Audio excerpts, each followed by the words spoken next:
যে সন্ধেবেলা টিফিনের জন্য এক্সট্রা আর কিছু বানাবো না, রাতে রুটির জন্য ঘুগনি বানাবো। ঘুগনি দিয়েই মুড়ি আজকে টিফিনে দেবো, মুড়ি। সেই জন্য ঘুগনিটা তাড়াতাড়ি বসিয়ে দিয়েছি সন্ধেবেলায়। আলুটা ভেজে তুলে নিয়েছি, এবার পেঁয়াজটা একটু ভেজে নেব।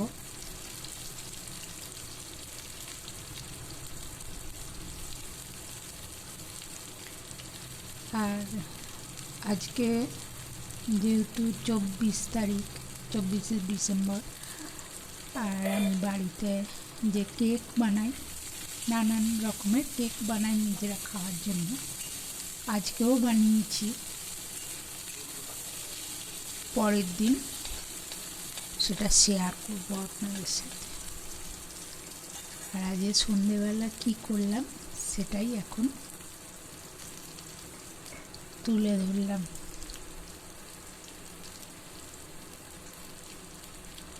যেহেতু আমাদের বাইরের কেনা খাবারটা কম খায়, সেই জন্য 4 বেলাই আমাদের টিফিন, সকাল, সন্ধে আর দুপুর, রাত্রে রান্না গরম গরমই হয়।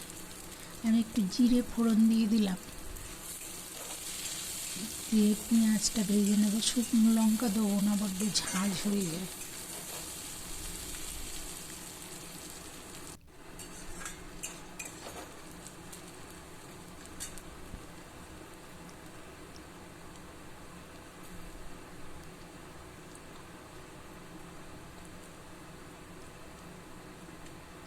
আর একটু চিকেন ছিল ফ্রিজেতে, অল্প সামান্যই ছিল, সেইটা ওই যে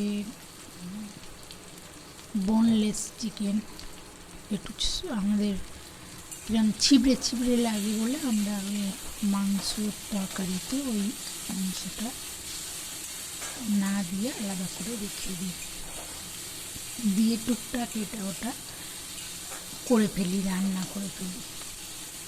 কখনো সিঙাড়া, কখনো চপ, কখনো এটা ওটা টুকটাক সন্ধ্যের টিফিনে ওটাকে করে ফেলি।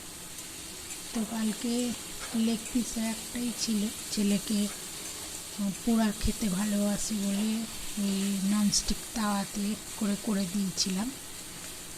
আর একটুখানি ছিল, সেটা যে ঘুগনিতে দেবো, ডিমটা দেবো না, আমার অ্যালার্জি আছে, সেই জন্য ডিম দেবো না। ওই দিই না যে তা না, দিই আজ যেহেতু একটুখানি মাংসের টুকরো আছে, সেই জন্য আর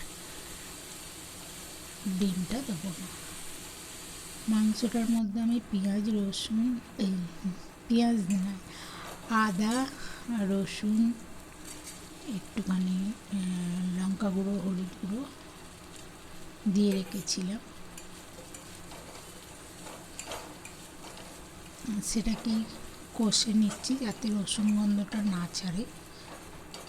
রসুন গন্ধ আমাদের কেউ আবার খেতে পারে না, যার জন্য রসুনটাকে একটু ভালো করে ভেজে নিই।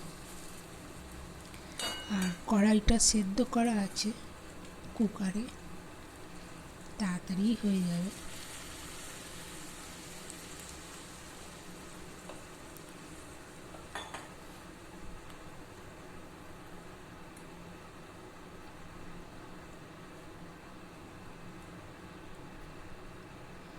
একটু নুন, আর যেহেতু মাংসটায় আদা রসুন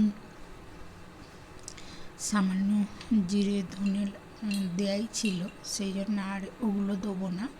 একটু লঙ্কা গুঁড়ো আর হলুদ গুঁড়ো আর নুন দেব, দিয়ে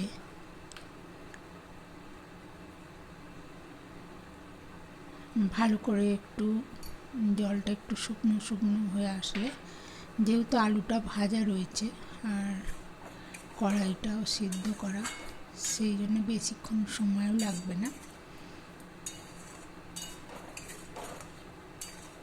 সেই জন্য মশলাটা একটু লঙ্কা গুঁড়ো হলুদ গুঁড়োটাও একটু কষিয়ে নিয়ে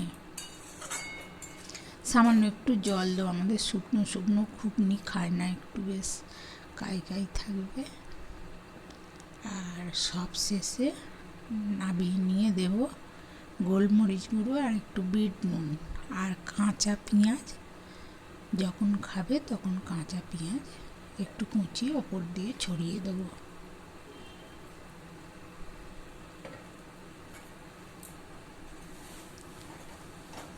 টমেটোটা নেই, টমেটো সস আছে তো দিলাম না, টমেটো সসটা দিলাম না। এমনি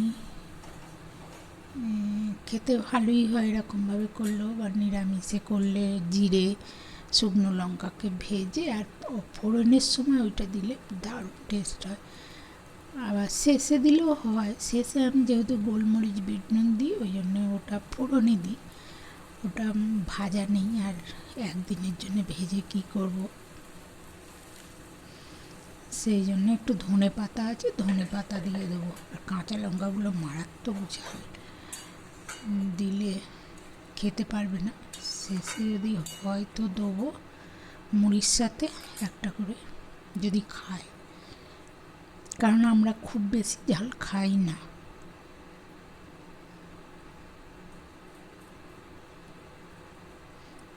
আজকে আমাদের টিফিনে ঘুগনি মুড়ি, আর রাতে রুটির সাথেও এই ঘুগনি, রুটি আর ছানা আছে আর মিষ্টি আছে।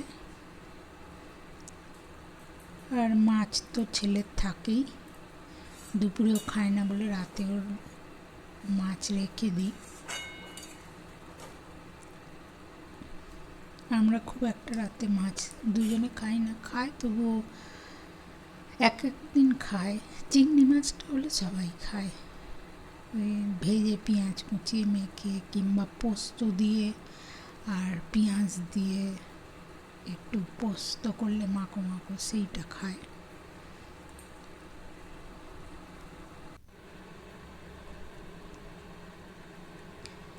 হয়ে গেছে ঘুগনি, এবার নাবিয়ে যে বললাম গোলমরিচ গুঁড়ো, নুন, বিট নুন আর পেঁয়াজ কুচিয়ে নেব। আজকের মতো এই পর্যন্তই, টাটা।